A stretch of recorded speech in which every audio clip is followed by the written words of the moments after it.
And this is what we were hoping for, isn't it, Phil? We love a bit of mathematical gymnastics on the final night of something like this. We love a good league table and working it all out, and going into that last match, still all sorts of things that will be able to happen later on. Yes, and of course there was no guarantee that the last match would mean so much. It's worked out perfectly. First rack, Kelly Fisher break. At the risk of overdoing those storm puns, this is the calm before the storm. Although for Skyler Woodward, getting to 9 points, that would mean a real boost going into tomorrow. And the scratch always helps.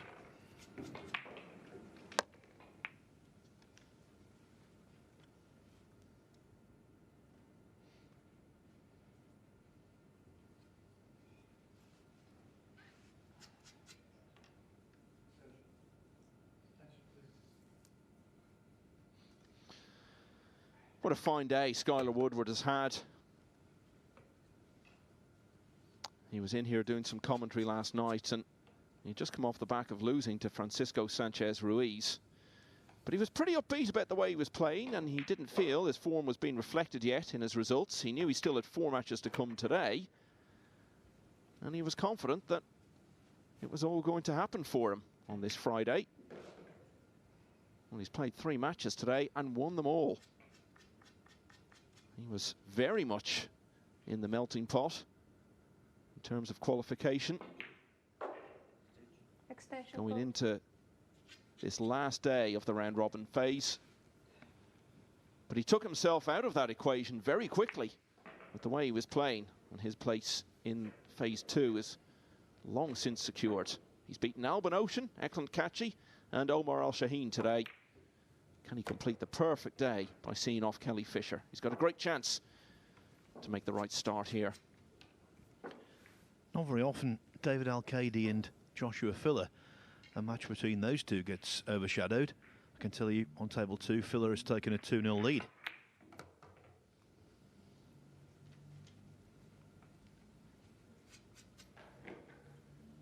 If Filler wins that match, he's going to top this initial table by 2 points.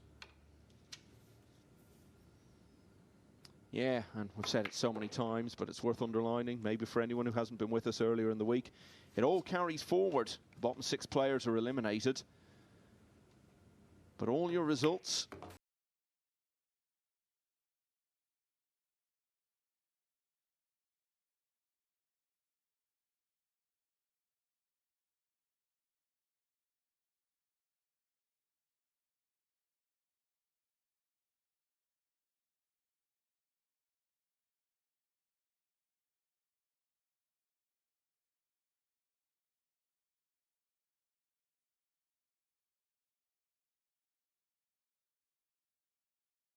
Wiley wanted to get to 9. Well, maybe he will do. This is rack 3, table 2. Pretty good break off from David Alcaide. And the 7 has travelled down the table. The big thing, though, the fact that the 2 is obscured by the 5.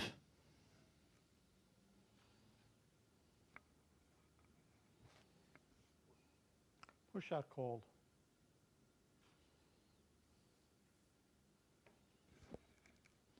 If Filler were to win this match, with 13 points, he wouldn't have to do a great amount over the next couple of days to make it into the top 6 who go into the 3rd phase. Not going to start pontificating on what he needs, but he's very healthily positioned. Yeah, that's the guessing game that starts tomorrow, isn't it? We were trying to figure out for most of the week, how many wins are you going to need to get through? Well, it's going to be even harder to estimate now in the 2nd phase, because you've got to take into account 2 sets of results. Anyway, we'll start all that speculation tomorrow.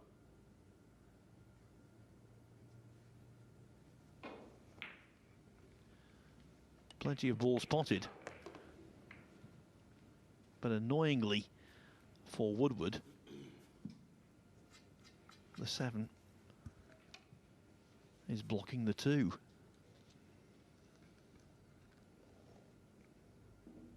Yeah, people love the spectacular of lots of balls going down on the break. But anyone who's not familiar with Nineball might mistakenly believe that was the key thing. No good at all if you don't have anything to follow it with. You'll remember the famous instance of Alex Pagulayan potting 6 off the break, still not winning the rack.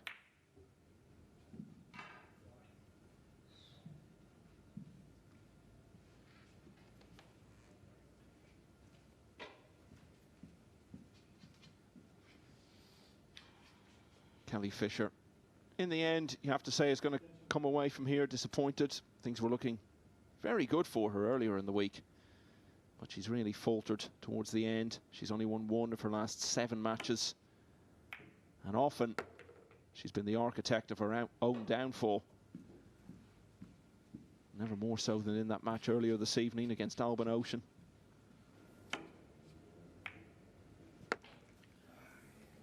Yes, fine lines really between success and failure for her.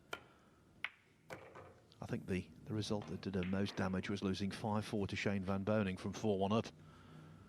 When you think if she wins this match, she could get to 6 points, but with her racks difference being so far in the negative. Now the air has gone out of the balloon. She's a little deflated. Yeah, that's the thing. In a week of so many close matches, a lot of her defeats have been quite comprehensive.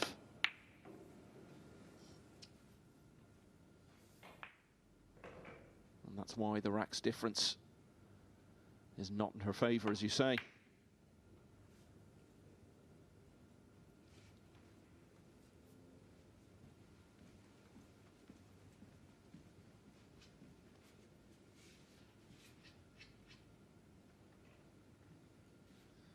One thing she can definitely do is overtake Naoki Oi.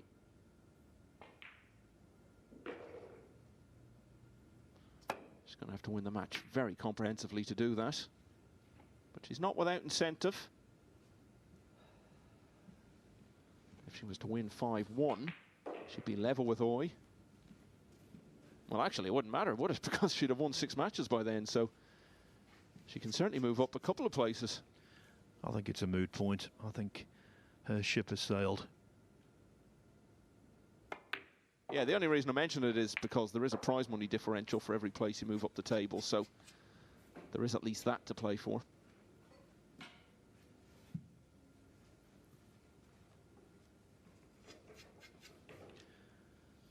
Joshua Filler now 3-0 up on David Alcaide. As we speak, Michael, his frames difference is plus 25. That's like having an extra point. Yeah, indeed so. As you say, he's likely to go in 2 clear of everyone else as it is. And you look at it over the 5 days, Phil, yes, it's short matches, but you would always expect that when they play so many, the best player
and Kachi, Max Lechner, Ayuki Oi, Lucius Yap. Third rack. So So I think the most memorable win for her was actually her first one against Francisco Sanchez Ruiz on Monday.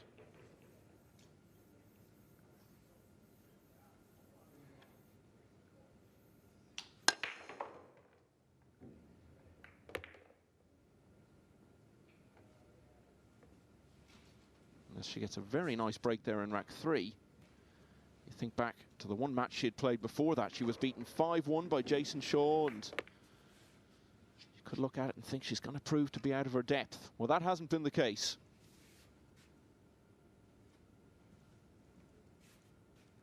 And she'll have more chances in big events later in the year, no doubt.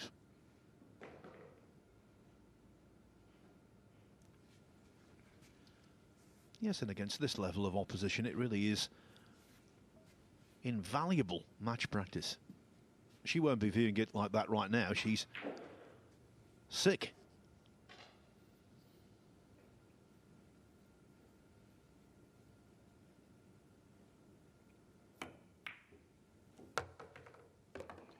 Power shot. And that will be Bow in hand.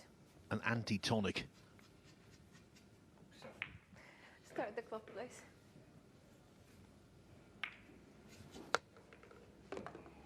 Power shot. Bow in hand.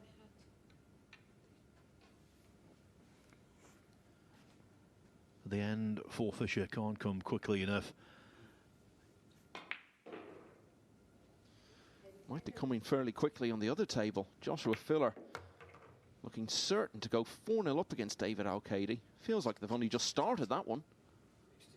Extension code. It's nearly over, potentially.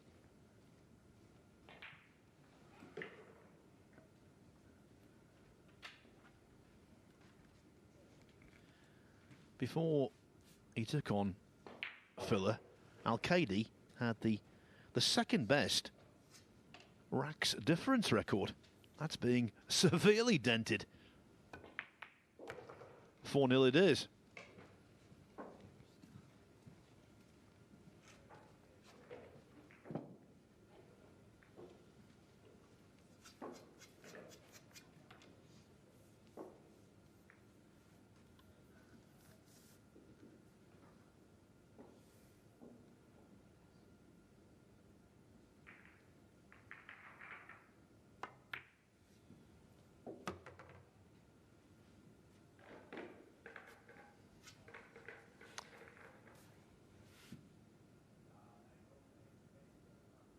Looks like fairly routine stuff from here. It was a bit of a struggle for Woodward earlier in the week. He never seemed downbeat, and as I was saying, he felt he was playing all right, just not getting the rewards. And today he's played well and has been getting the rewards.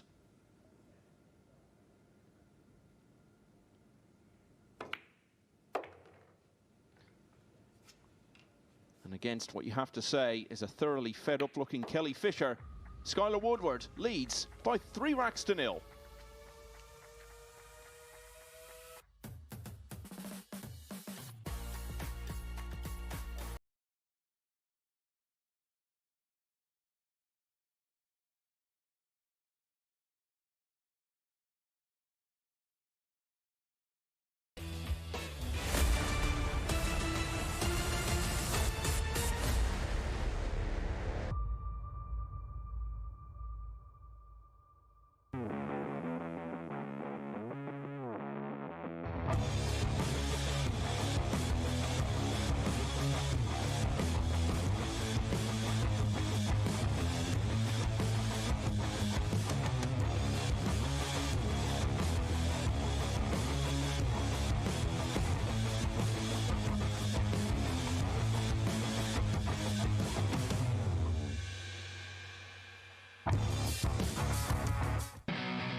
It's a shame for Kelly Fisher, with all the entertainment she's given us over the last few days, that her campaign in the Predator Premier League is really petering out.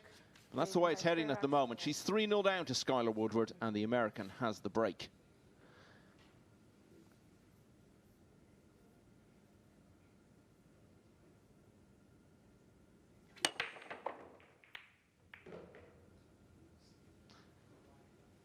And news from the other table. I don't know if we've been keeping records of the shortest match of the week in terms of time, but we could be seeing it at the moment. Joshua Filler, in what feels like no time at all, is just a few balls away from completing a 5-0 win over David Alcaide. So Alcaide's phase one started with a whitewash in his favour. It's going to end in exactly the opposite way, it would seem.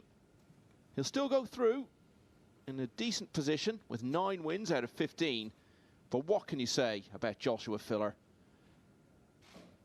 He's going to advance with 13 wins out of 15. And you know, he was very unlucky not to beat Alban Ocean as well.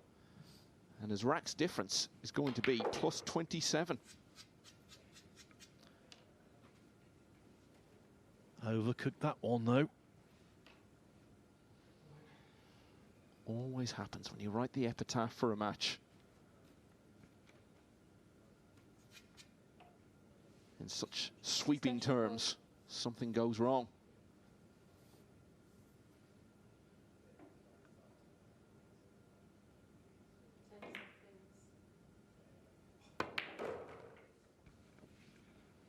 Well, biding his time, but I think he hit the 8-ball too hard. Simple as that.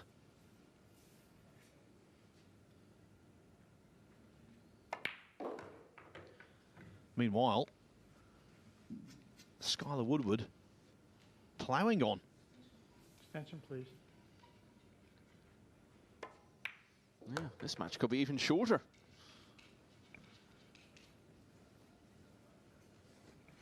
Well, looking at this, I think the 8-ball didn't poke out as I suspected it might have. So Alcaide raising the butt of the cue.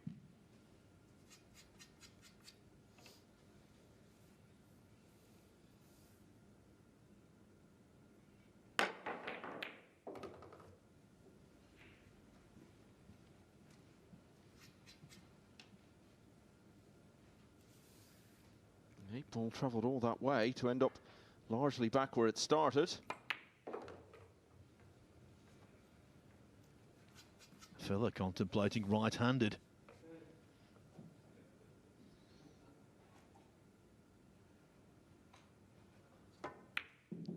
Meanwhile, Skyler Woodward has raced through another rack. 4-0 now. He leads Kelly Fisher. She hasn't been whitewashed in any of her matches. She could be here.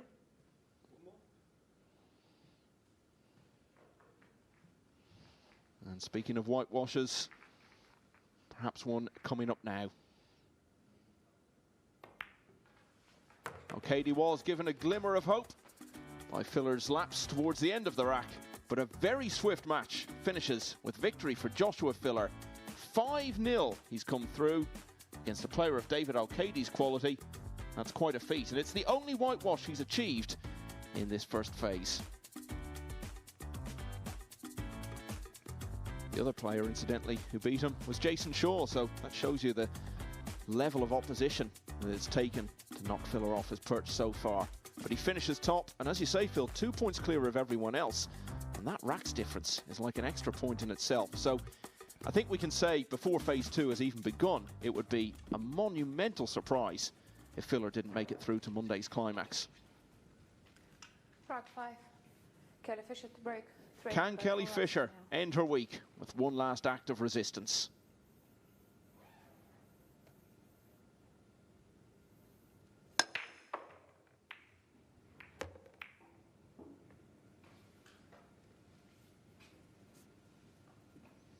Well, maybe.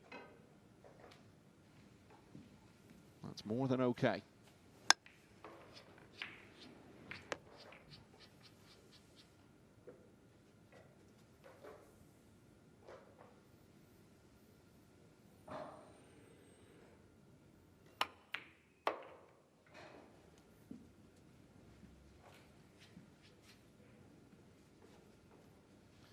Think back to last night against Oliver Szolnocki. She lost that hill finish. If she'd just managed to win that, she would have had a lot more momentum to take into the final day, would have eased the pressure on her just a little. Might have been a different story today. But being very professional, this is a major event shown to a worldwide audience.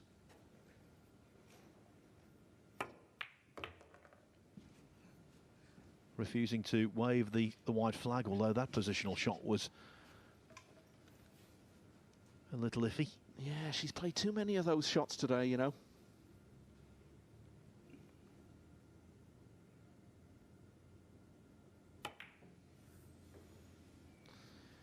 And that rather sums up her day. She's done some good stuff this week, you know, but at times she hasn't done the simple things well. 5-0s were in short supply. Then you've got deflated players. And that's why they've come along in a bunch. Skyler Woodward then completes a 5-0 win over Kelly Fisher, who bows out of the tournament with a smile and a handshake. For the American, he'll go into the next phase with so much momentum behind him after winning all 4 of his matches today. And up next, it's the big one, Szolnocki and Fortunski.